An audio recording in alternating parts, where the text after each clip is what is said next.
Apa kabar teman-teman?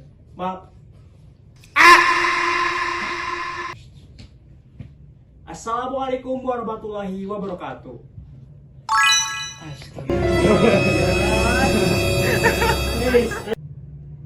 Yang sangat hebat.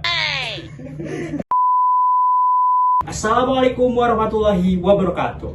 Salam Om Swastiastu, Namo Buddhaya, salam kebajikan. Apa kabar teman-teman? Selamat malam. Hari ini kita ada dalam acara Bisik Hukum ketiga, saya sebut Community. Tapi hari ini kita ada kendala ya teman-teman. Mati lampu, tapi kita nggak ada sedikit pun putus asa untuk melanjutkan acara hari ini. Tanpa lama-lama, saya akan panggil pemantik hari ini.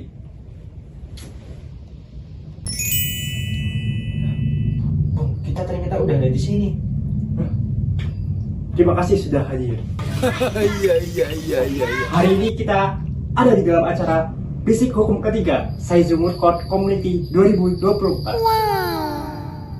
Gimana nih Mas Andi, gimana nih? Nah, hari ini nih, saya mau minta tanggapan kalian tentang problematika hukum di Indonesia saat ini. Gimana sih tanggapan kalian berdua sebagai Gen Z mengenai problematika hukum yang lagi terjadi di Indonesia nih? Berarti temanya apa ini tuh Mas temanya? Temanya problematika hukum Indonesia saat ini. Oh begitu. Iya. Tapi ini mati lampu ya Mas Dedi ya. Iya. Tapi tetap jalani sangat keren semangat teman-teman bisik hukum. Iya dong. Sakral sekali. Sakral sekali. Berarti ini langsung dari saya gitu ya Mas ya. Iya. Tanggapannya sebagai mahasiswa hukum terhadap problematika yang ada di Indonesia begitu ya Mas ya. Iya betul. Baik. Kalau dari saya ini tanggapannya mengenai ini ya Mas Dedi, ada putusan MK perkara nomor 90, terus putusan Mahkamah Agung. Yang tadinya MK itu Mahkamah Kakak dan MA itu Mahkamah Adil. Itu yang membuat cedera hukum kita di negara ini sangat tinggi karena ada beberapa hal yang memang perlu kita perbaiki. Jadi nggak boleh. Sepertinya ini ada segelintir orang mengucapkan ini politik dinasti, ya nggak Mas? Betul. Jadi memang ini perlu diperbaiki dan ini stigma masyarakat sangat negatif. Jadi menurut kita sebagai mahasiswa hukum, memang kita harus bersikap netral dalam persoalan ini. Kita tidak ada kecenderungan karena Pak Jokowi telah berbuat baik atau segala macamnya. Iya. Ini tidak boleh. Tapi kalau memang hukum sebagaimana dalam tujuan hukum, bahwa supremasi hukum menjadi awal tonggak hukum yang ada di Indonesia. Jadi supremasi hukumnya harus lebih ditinggikan, gitu Mas Andi. Benar ya. Berarti menurut Mas Firman sendiri nih, sebaik apapun kinerja pemerintah, kita nggak boleh sampai tutup mata nih. Oh ya nggak boleh. Tetap kalau salah benar itu hukum. Ya nggak Mas Andi? Betul. Oke. Nah, Gimana? Berarti gitu aja nih pendapat Iya. dari Mas Firman. Terus Iya. pendapat dari Mas Dedi gimana nih? Nah, kalau kita mencermati ya realitas hukum saat ini ya, saya kalau belajar di ATN ya, itu ada namanya, ya Indonesia itu harus ada rule of law. Tapi sih kebalikannya sekarang itu tidak seperti itu, Mas Andi, Mas Firman. Justru sekarang itu rule of by law. Artinya apa? Kalau rule of law kan negara hukum. Iya. Praktek penyelenggaraan negaranya itu harus berdasarkan hukum. Tapi kalau praktek sekarang itu justru malah kebalikannya. Hukumnya itu menyesuaikan dengan prakteknya seperti apa. Makanya ada putusan 90, putusan MA yang sangat problematik. Makanya ini kalau saya cermati ya, kalau mungkin lain waktu ya kita bisa buat penelitian ini Mas Firman. Iya. Saya punya judul kayak gini Mas Firman. Oh gimana nih? Mas Firman kan HKI, saya HKN. Ini Kaget. Oh ternyata udah hidup. Ini kayaknya bukan hanya apa nih, ini bukan rekayasa tapi hanya Karena kita tunggal dulu nih. Karena smart kita nih, jadinya PLN menghidupkan kembali tuh. Sedap sekali. Iya, itu dulu biar nggak kayak dukun ini. Silakan Mas Dedi. Judulnya bagus ini Mas Firman. Gimana? Saya HTN, Mas Firman HKI. Nah kalau HTN kan bicaranya ya terkait pembagian kekuasaan, kekuasaan lah. Kalau HKI kan ya waris dan kekeluargaan ya. Nah saya punya judul bagus ini Mas Firman, terkait pembagian pewarisan kekuasaan secara kekeluargaan. Nah itu jokesnya gelap. Ya nggak usah nih. Ada paman, ada adik ya. Ini tidak netral benar. Gimana? kira-kira tanggapan Mas Anding nih sebagai moderator aja. Kira-kira tanggapan Mas Anding gimana kalau sebagai mahasiswa hukum menyikapi problematika hukum? Kan tadi udah jawaban dari saya sama Mas Edi. Iya. Gimana? Buat saat ini sih menurut saya sendiri ya, kayak kondisi hukum saat ini nih, hukum tidak terlepas dari politik. Politik banget nih, melekat pada hukum yang terjadi saat ini. Ada siapa ya?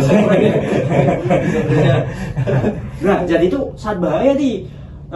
Ada masa-masa kita terombang-ambing mau ikut pihak mana, tapi ya kita sebagai mahasiswa hukum ya nggak boleh sampai tutup mata apapun yang terjadi kondisi hukum di Indonesia saat ini, karena ya untuk yang paling nih sangat kritis juga ternyata ya. Harus sangat-sangat diawasi, kalau nggak fatal gitu. Baik, ada lagi Mas Andi yang ingin tanyakan? Ya mungkin mengenai tadi tanggapan yang hukum tidak lepas dari politik. Nah, dari Mas Firman sendiri tuh menurut Mas itu gimana kalau di kondisi saat ini? Nah, begini Mas Anding sebagai moderator. Saya pernah mengutip disertasi dari Prof. Mahfud, begitu Mas Edi. Jadi emang disertasinya Prof. Mahfud itu dia menulis mengenai bahwa hukum adalah produk politik. Jadi mau sekuat apapun hukum itu pasti dikuasai oleh orang-orang yang punya kekuasaan politik lebih besar, terutama ketua partai. Semisal, ini kata-kata semisal loh.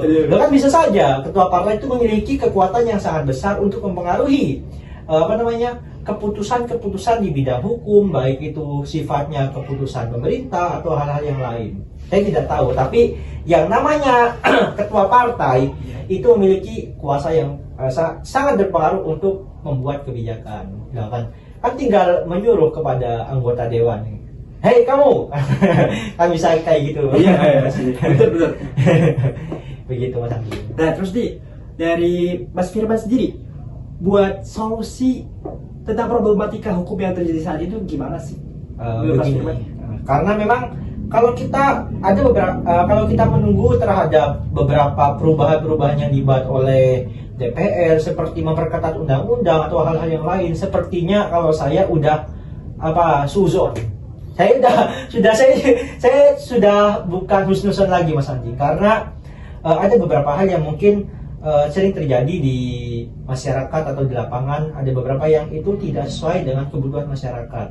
Jadi solusi bagi saya yang pertama memang supremasi hukum lebih dikedepankan. Terus mahasiswa hukum, mahasiswa fakultas syariah, mahasiswa hukum yang umum ini harus peka terhadap lingkungan sosial terkaitannya dengan isu-isu hukum. Jadi memang ini loh tonggak kebenaran kita sebenarnya di mahasiswa, karena idealismenya masih tinggi. Iya benar.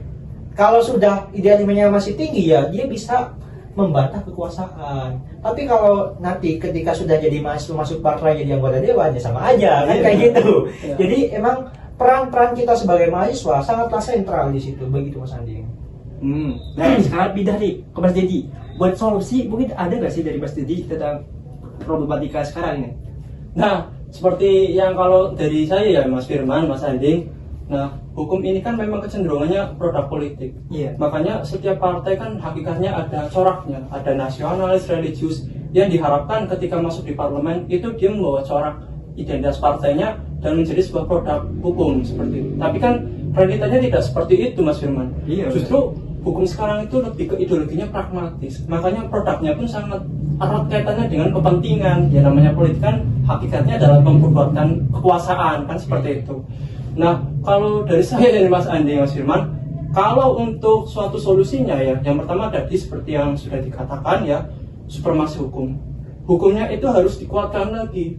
Hukumnya itu harus dikuatkan, penegak hukumnya juga. Jangan sampai rule of law, tapi rule of law-nya ini memang harus ditegakkan benar-benar.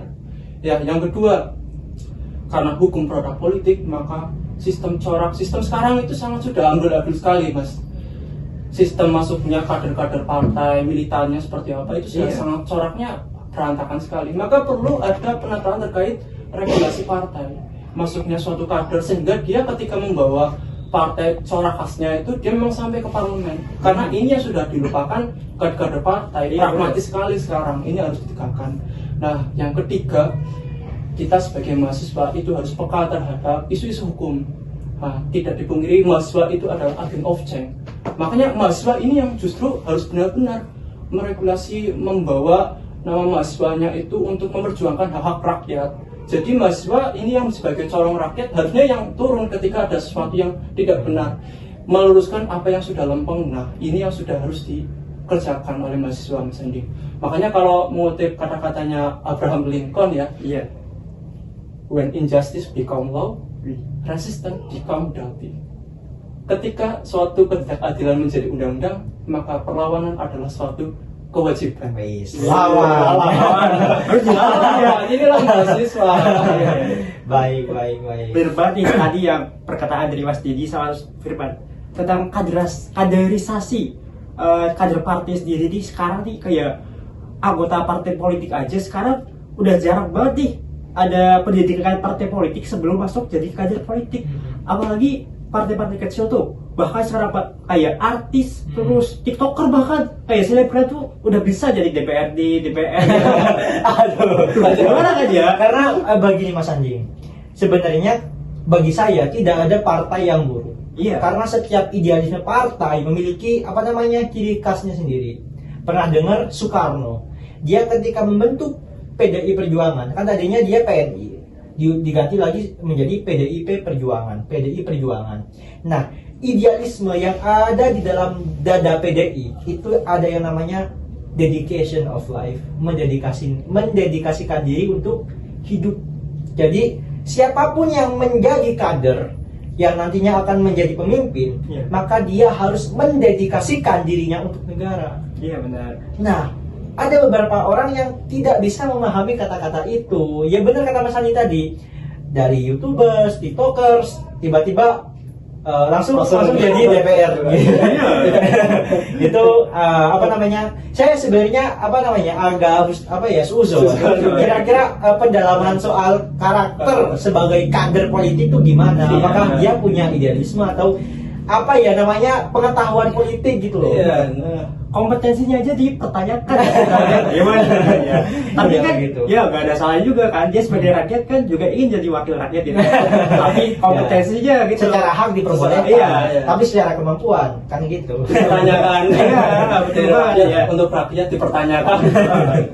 Nah terus nih mau nanya lagi, Iya. apa lagi sih mungkin problematika yang terjadi saat ini menurut kalian berdua nih? Mulai dari Mas Didi dulu nih, Iya, gantian. gimana Mas Didi gantian dulu. Kalau problematika ya sekarang itu kalau dari saya kompleks sekali. Nah, contoh yang kemarin tuh peringatan darurat. Hukum kok selayaknya sudah tidak dijadikan suatu tolak ukur, tapi malah dijadikan ya sudahlah itu hukum yang terpinggirkan oleh kepentingan, kan itu sesuatu yang sangat-sangat menggugah banget dalam hati. Oh ya, ketika peringatan darurat langsung kalau kita ya menyaksikan sekarang ya perilaku ibarat pembagian kekuasaan yang secara acak-acakan. Kalau dari saya itu ya sudah tidak layaknya negara hukum yang sudah dikembangkan, ya amanat yang dalam konstitusi ya Indonesia adalah negara hukum. Tapi faktanya kalau melihat realitas sekarang tidak seperti itu. Ini malah justru kayak negara kekeluargaan kalau bukan hukuman tapi kekeluargaan. Betul Seperti itu. Coba kalau Mas gimana? Kalau saya gini, karena saya itu sangat suka sejarah Mas Andi. Sekarang ini kan Puan Maharani menjadi ketua DPR. Ini sejarah hampir sama seperti siapa coba? Hampir sama seperti Soeharto. Iya enggak? Iya. Jadi Soeharto dilengsarkan oleh pada masa Orde Baru dilengsarkan oleh siapa? Kan dari PDIP yang melengsarkan. Jadi saya tidak tahu dampak apa yang nantinya akan terjadi. Tapi kalau saya menganalisa akan terjadi sebuah gejolak-gejolak yang hampir sama dengan Orde Baru. Karena apa? Karena ketua DPR ini dikuasai oleh orang-orang yang oposisi. Iya. Mana ada oposisi dia mendukung kebijakan-kebijakan atau program dari pemerintah. Yeah. Jadi seperti saya tidak ini ya, tapi nanti di season selanjutnya atau nanti di kejadian yang akan datang ya semoga ini tidak terjadi. Tapi pikiran saya tidak ke sana. Sepertinya ada beberapa genggatan hal-hal yang tidak diinginkan akan terjadi karena tim oposisi menjadi penguasa di DPR begitu. Kan bisa saja ada beberapa hal karena Puan Maharani menjadi ketua DPR bisa menggerakkan sistem kekuasaan di legislatif gitu Mas Andi. Iya, jadi kayak bisa meng-cancel seluruh kebijakan-kebijakan ya. Iya, yang jadi presiden. seakan-akan eksekutif legislatif ini bisa bertentangan begitu. Betul sih. Bahaya juga ya ternyata. Terus juga kan DPR tuh bel-belnya kan wakil rakyat ya. Takutnya apapun kebijakan yang dinilai golongan-golongan tersebut kepentingannya dirugikan dari kebijakan pemerintah nanti, Iya. takutnya malah ditolak gitu kan ya. Soalnya bagi saya ini DPR bukan Dewan Perwakilan Rakyat, tapi Dewan Perwakilan Partai. Iya sih. Yang seharusnya undang-undang yang harus dikedepankan itu undang-undang perampasan aset. Lah undang-undang perampasan aset sekarang nggak disahkan. Sebenarnya ada apa di balik layar? Iya kan ya. Apakah takut kader-kadernya ketangkap? Kan begitu. Jadi malah yang dikedepankan ya Tapera. ya kayak gitu. Terus malah IKN dibangun, undang-undangnya belum jadi, langsung tiba-tiba bisa jadi. Kan sebenarnya kan yang paling diinginkan oleh masyarakat ya undang-undang perampasan aset. Iya kan ya. Gitu Mas Andi. Tapi ya dari yang dulu-dulu nih ya, namanya juga politik ya, pasti budi-budian. Malah tuh tahun kemarin oposisi kan, terus sekarang tiba-tiba jadi teman kan. Kan bisa aja kan. Iya. Nah, Ya politik kan ya tidak ada lawan, tidak ada kawan. Yang Iya. yang abadi adalah kepentingan. Wah. Cocok ya. Terus dari pernyataan kalian berdua tadi nih, apa sih solusinya dari fenomena-fenomena tadi gitu loh? Dari saya sama Mas Teddy ini. Mas Firman. Mas Firman berarti. Iya. Bagian ya. Kalau solusi saya Mas Andi, saya udah seperti yang saya katakan tadi ya, saya udah udah suzon dulu sama sama parlemen. Mungkin solusinya ada beberapa hal ya Mas Andi, tapi yang utama kita pasrahkan kepada majelis hakim, kepada seorang hakim. Jadi memang pembentukan undang-undang itu bukan hanya di DPR saja, tapi di hakim juga sama. Hakim juga bisa membentuk undang-undang. Makanya kita harus melahirkan seorang hakim yang netral dan independen. Begitu Mas Andi. Karena pikiran-pikiran hakim, apalagi yang generasi Gen Z ya. Iya. Siapa tahu nanti yang udah daftar CPNS Mahkamah Agung, generasi Gen Z banyak yang jadi hakim. Dan dia bisa menempa hukum-hukum yang diajarkan oleh Prof. Kip, Sadik Harjo. Jadi untuk melahirkan hukum-hukum yang progresif dari seorang hakim. Iya. Seorang hakim yang generasi Gen Z gitu Mas Andi. Agar kenapa Mas Andi? Agar bisa merubah sistem hukum. Kan kita kita mengenal di negara kita bahwa ada sistem hukum civil law dan common law. Artinya hakim juga bisa membuat hukum dalam putusannya. Makanya kalau misalnya tidak bisa dari DPR, ya dari hakim, kita pasrahkan kepada seorang hakim begitu. Siapa tahu nanti ketika amar putusan hakim merekomendasikan kepada DPR dan mengesahkan undang-undangnya. Seperti contoh gini Mas Jadi, ketika perubahan batas usia perkawinan, Undang-Undang Nomor 16 Tahun 2019 itu kan sebenarnya itu jembatan dari amar putusan seorang hakim. Jadi merekomendasikan untuk DPR untuk mengesahkan undang-undang. Dan kita harus melahirkan hakim-hakim yang progresif, begitu Mas Andi. Iya benar ya. Nah lanjut nih, Pak Mas Didi gimana solusinya? Kalau menurut saya ya Mas Andi, Mas Firman, kalau kita melihat realitas hukum yang tadi ya sudah saya utarakan, Mas Firman, corak hukumnya, maka yang dibenahi adalah lembaga penegak hukumnya. Mulai dari KPK diperkuat lagi ya, setelah diobrak-abrik undang-undangnya ya KPK diperlemah, harus dimulai diperkuat. Jangan hanya cuma kejaksaan. Kejaksaan memang kalau kita lihat secara sekarang sangat hebat sekali kejaksaan, tapi KPK yang diperlemah. Nah, menurut saya entah dari KPK, kejaksaan, polisian itu harus diperkuat seluruhnya, sehingga untuk menegakkan hukum mereka dengan leluasannya, tidak tercampur dengan tangan-tangan politik. Itu tidak baik kalau menurut saya. Terus Mas Anding ya, kalau seperti kalau Mas Firman tadi hakimnya, kalau menurut saya sekarang itu MK. Mahkamah Konstitusinya ini harus lebih progresif lagi, harus lebih diperkuat lagi. Karena Mahkamah Konstitusi ya memang saya juga sepakat, saya juga setuju. tidak ada urusannya dengan DPR ya. Iya. Saya sangat seuson. Maka cara satu-satunya untuk membedakan ketika undang-undang itu buruk, ya itu salah satunya dengan Mahkamah Konstitusi. Makanya Mahkamah Konstitusi ini ya, ini harus diperkuat lagi sehingga dengan slogannya apa ya, dengan namanya slogannya The Guardian of Konstitusi itu memang harus terrealisasi Oh iya, benar. sebagai Betul. gerbang terakhir Gerbang ya. terakhir. Nah, makanya Mahkamah Konstitusi ini harus diperkuat. Aktivitas judicial activism. Nah, inilah yang nantinya bisa membuat hukum baru. Ya, memang kalau kita judicial review, sejatinya kita itu seperti mengamandemen, tapi dengan jalur belakang. Nah, dengan adanya namanya judicial activism, inilah yang nantinya bisa membuat sesuatu hukum yang lebih progresif. Jadi, lembaga hukumnya, kalau saya itu harus lebih diperkuat. Entah itu lembaga peradilannya, penegak hukumnya, itu harus diperkuat lagi, entah itu dari undang-undangnya ataupun dari masing-masing personalnya. Karena bahaya sekali jika masing-masing ini berdiri sendiri tapi tidak ada koordinasi ataupun diperlemah dengan cara politik. Jadi kalau menurut saya ini harus diperkuat seperti itu. Oke, jadi solusi dari kalian berdua nih, hukum harus diperkuat lagi ya, apalagi supremasinya. Terus juga kita harus punya hukum yang progresif gitu ya. Iya.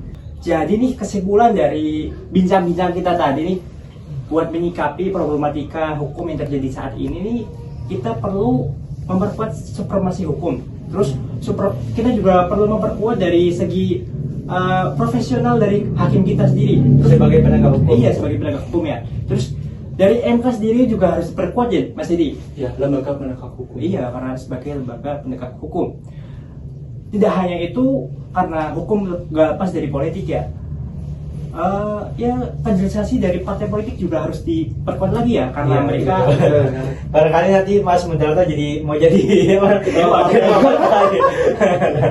kayaknya nggak dulu sih. Jadi harus diperkuat ya kaderisasinya. Terus kita sebagai mahasiswa juga ya harus peka lagi terkait dengan kondisi hukum saat ini, karena semakin sekarang nih mahasiswa tuh semakin idealisme, terus juga cuek terhadap kondisi hukum yang ada saat ini ya. Betul nggak? betul. Oke, ngomong-ngomong nih, dari tadi ngomongin tentang problematika hukum terus nih. Nah, sekarang kita beralih nih ke sharing nih. Oh, sama teman-teman gitu ya Mas? Iya, sama teman-teman lah. Langsung panggil aja gitu. Yuk, kita panggil aja dari teman-teman Jarkom. Yuk, mari Sini teman-teman Jarko. Aku lagi pegang kamera. Ah, Sini dulu. Aku introvert, Mas. Sini dulu. Gimana? Iya, kayaknya asik banget nih. Lah kamera yang pegang siapa? Kan Diri sendiri itu. Ginya moderator. Gimana ini? Gimana? Ah, Gimana nih rasanya kalian semua udah ada di tahap basic hukum ketiga nih? Berarti kita sekarang terakhir nih dari masa bakti kita ya. Udah selesai, akhirnya udah selesai. Udah selesai semuanya nggak sih? Iya. Udah selesai semua. mungkin tanggapan dulu dari Ibu Jarkom gimana untuk bisik hukum? Alhamdulillah, akhirnya tuntas. Semua agenda, semua broker, Semuanya. Alhamdulillah. Ini ya. Lega ya guys. iya kan? Betul banget. Ini kameramen nih dari tadi nih. Iya, kameramen. Gimana ya, gimana ya? Kalau Tertekan kesannya sekali ini. kayak dari tadi moderatornya aduh sekarang saya yang jadi moderator ya Mas Andi. Oke. Siap. Karena Gimana? tanya nih. Iya. Iya. Ya enggak lah, ini adalah Kanjeng. Kanjeng. Kanjeng. Iya. Promo. Nah, Kanjeng Romo, yang penting bukan kanjeng. Satu. Yuk lanjut. lanjut dah. Kira-kira gimana Ibu Jarkom? Ada saran nggak untuk bisik hukum? Gimana? Apakah ada evaluasi ke depan atau dukungan begitu? Kira-kira gimana? Kalau evaluasinya mungkin gimana ya, lebih di preparein lagi sih. Soalnya kan kita juga bisik hukum kan kolab-kolab sama divisi lain ya. Juga karena kita juga lagi sibuk sama urusan masing-masing, terus kebanyakan juga semester 7 kan ya, semester 7, semester 5 lagi sibuk-sibuknya sama ya tau lah problematika semester 7 apa gitu ya. Jadi kan komunikasinya juga agak berkurang, perhatian sama komunitas juga agak kurang, maka jadinya agak sedikit sulit Kira-kira dari ini Mas Galang gimana nih? Gimana ini? Gimana? Lama ini. Iya, sarannya gimana Saran apa? buat Jarkom, agenda-agendanya gimana? Evaluasi atau Mungkin ini gabungan? basic hukum mungkin perlu dilanjutkan untuk generasi berikutnya gitu. Nah, mungkin ditingkatin lagi lah. Seperti ya koordinasi yang dikatakan ini Ibu Jarkom tadi, koordinasi antar divisi itu harus baik dan lancar gitulah. Jangan ya selama ini sih ada aja gitu loh koordinasi antar divisi, tapi ya koordinasi begitulah. Tapi baik semua kok. Oke. Ini kayaknya harus ini deh, lanjut ke ini Mbak Aiza sebagai Aduh, moderator. Saya mau moderator.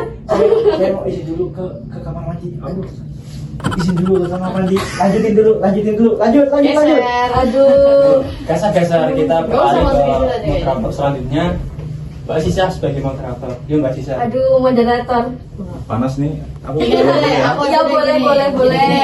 Ini kan Mas moderator juga kebetulan anggota dari Jarkom ya. Ya. Keluh kesahnya apa sih Mas selama menjadi anggota ini?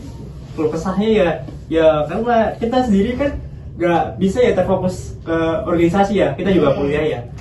Ya jadi kalau kesahnya mungkin masih kurang komunikasi, terus kurang ya koordinasi masih kurang lah, tapi ya semua terlaksana dengan baik gitu. Aman lah. Aman ya. Apalagi kita sampai sini kan, sampai aman banget. tahap ini loh, sampai selesai lah itu aja kan. Alhamdulillah itu Iya. udah syukur banget ya. Videonya jangan sampai hilang. Iya, Aduh. Kan di YouTube. Aduh. Oh iya di YouTube itu betul YouTube sekali. ada, TikTok ada, IG ada. Jangan lupa follow ya. TikTok Saizu MCC jangan lupa di follow. Kembali lagi ke sini. Oke, sekarang aku tanya deh sama Mbak PJ dari Jarkom ini, apakah Anda ini kesulitan menghadapi anak-anak yang beringas-beringas ini? Aduh, ya. Mungkin melihat anak-anak Jarkom mungkin enggak sih, menurutku enggak yang beringas-beringis. Apa tadi kata Ibu CO ya? Cukup baik, aktif juga di grup juga rame lah. Walaupun nggak semuanya pada ngejawab, yang penting Iya. grupnya itu masih rame, masih bisa dipantau kayak gitu. Dan keaktifan anak-anak pada datang mungkin kurang, tapi baik, itu udah termasuknya udah baik kayak gitu. Mungkin itu kedepannya lebih dipererat lagi. Tapi kita kan juga punya kesibukan masing-masing ya, jadi kita nggak tentu harus bisa full time terus, itu nggak apa-apa, itu udah biasa menjadi problem. Oke, next ini kebetulan ada BPH di sini ya. Ini Selaku PPH. Mas Sekretaris. Gimana Kesannya ini? Mas menghadapi anak-anak Jarkom ini gimana Mas? Ya kalau kesah ya kalau anak-anak Jarkom itu kalau menurut saya lebih ya kalau secara personal sih bagus semua ya, udah secara personal bagus semua lah. Paling kalau kedepannya ya koordinasi dan ya kesadaran masing-masing lah untuk ini ada kegiatan, oh ya besok ada kegiatan ini, ya mari berembuk bareng-bareng. Kalau misal ada permasalahan ya cari solusi bareng-bareng juga supaya kegiatan yang nantinya untuk ke depan itu bisa terkemas dengan baik. Dan kedepannya juga ya ini basic hukum ya dilanjutkan ya untuk generasi selanjutnya ya, karena nanti bisa Rutinnya. untuk melatih public speaking seperti tadi Mas Anding. Benar Mas Anding? Betul. Nah, Apa yang betul Mas? betul apa itu Mas Anding? Public speaking-nya harus diperlukan lagi. Oke. Oke, siap. Mas Andi ini contoh karena bisa public speaking kan ada basic hukum Belajar ya, belajar sama ini, sama. belajar Belajar Mas Andi. Belajar Jadi kan batasan. Belajar public speaking. Iya. Nah, Sama Mas Andi. dari Mas Andi. Maka oke, harus dikuasai betul dan harus dikemas betul. Nah, untuk kedepannya tetap dilestarikan ya ini basic hukum wajib dan harus dikreasikan lebih bagus lagi. Seperti itu. Mungkin tempatnya juga ya, kita harus punya tempat yang ya benar-benar itu buat bisik hukum kayak gitu ya, ruang-ruang podcast atau ruang kecil-kecilan itu gak apa-apa, yang penting kita nyaman kayak gitu. Betul loh. Betul sekali. Kalau biasanya kalau bisik hukum ya kalau nggak di sini Jadi sana. Saya di mana tuh? ya di sana lah. Tapi di sini. Lihat aja episode sebelumnya. Tuh. Ngomong nih ketuanya ini kemana ya? Assalamualaikum. Aduh, ini datang ini. Aduh. Ini siapa ini? Ini adalah penggabung ketika kita take video. Halo, Dadah dulu, dadah. Halo. Pertama ya guys ya. Tapi nggak masalah. Waduh, taduk. Waduh. Sini Payah. dong, sini. Sini. Sini dong. Nah, Aduh, Oke. ya udah. Jadi lanjut aja ya Mas ya, mumpung ini kepalanya sudah datang. Keluh kesah dong Mas ketika menghadapi Jarkom tuh apa aja Mas coba. Keluh kesah enggak sih? Jarkom Ya, itu bukan Jarkom doang. Nah, Semuanya ada. semuanya Ya, ya. semuanya. Sebenarnya semuanya asik semua. Semuanya asik semua. Tapi gini teman-teman, kalau teman-teman praktikum itu teman-teman yang cenderungnya kritis sama rajin. Asik banget ya. Iya. Wow. Terus kalau riset, apalagi ini ada apa namanya penanggung jawabnya ini, Aduh. sangat bermartabat sekali. Gitu. Nah kalau Jarkom ini beda nih kalau Jarkom. Agak lain nih. Jarkom ini seperti kilacap menyala. Aduh, cilacap menyala. Begitu kurang lebih. kritis. Menyala doang. Menyala aja. Menyala muruk abangku. Buruk Bang babang menyala sama muruk bedanya ya. Ya gitu lah. Eval Mas, eval. Gimana? Gimana? Eval buat Jarkom deh. Buat Jarkom sebenarnya oke. Sini. Kamu masuk ke Dekat Mbak Jeje, Sini kabinet. tengah deh. Rey, sini Rey. Di sini aja ya. Kritis. Iya. Ngomong kritisnya kayak pengen Iya. seorang gitu ya. Kritis. Evaluasi buat Jarkom ya teman-teman. Iya. Sebenarnya untuk periode berikutnya, kalau semisal nanti apa namanya ada beberapa yang kurang relevan di Jarkom kita, di gelar kita, mohon di Jarkom yang berikutnya ditambahkan lagi. Terus yang kurang dibenahi, dia tambahan sulam lah. Jadi nanti agar teman-teman Jarkom ini bisa lebih kreatif gitu teman-teman. Dan juga karena ini kan kita kehambat ini ya SDM udah yang ada Iya, yang betul. semester 7 yang udah skripsi, terus yang semester 5 lagi ngerjain map opennya kan begitu. Jadi KH lagi dia kan. Jadi itu Betul, ya. hambatan, mungkin hambatan utama begitu. Tegangan dan hambatan. Iya. Tegangan. Pegang Harus sekali. Aduh. Anak fisika emang beda. Gimana tadi yang digantikan Pak Moderator gimana? Terus habis ini apa? Oh, kebetulan saya moderatornya. Ya Oh, karena aduh. moderator utama sudah datang, kita kembalikan lagi moderator. Kita Mungkin balik ya. ini apa namanya? Kita harus jargon terakhir kali untuk teman-teman jargon. Gimana? Apa nih? Jargonnya apa nih? Jargonnya Jarkom menyala apa ini? jangan, karena ini kan satu SMCC gitu kan, Iya. jangan Jarkom doang. Gimana? Apa gitu SMCC apa gitu? Viva Iya. Justice ya. Ini Viva Justice ya. Kembali Oh, lagi ini kan aja. Viva. SMCC tahun 2024 FIFA Justicia. Jarkom 2024 menyala. Oke, yuk, ayo, oke teman-teman, kita harus siap. Siap ya. Kita harus siap dengan jargonnya. Fokus Baik. kamera, fokus kamera. Ikut. Kamera, yuk. 1, 2, 3. SMCC tahun 2024 FIFA Justicia. Jarkom 2024 menyala. Ayo, kita tutup dengan alhamdulillah bersama-sama. Alhamdulillah. Amin. Terus kita tutup dengan wassalam bersama-sama. 1, 2, 3. Wassalamualaikum warahmatullahi wabarakatuh.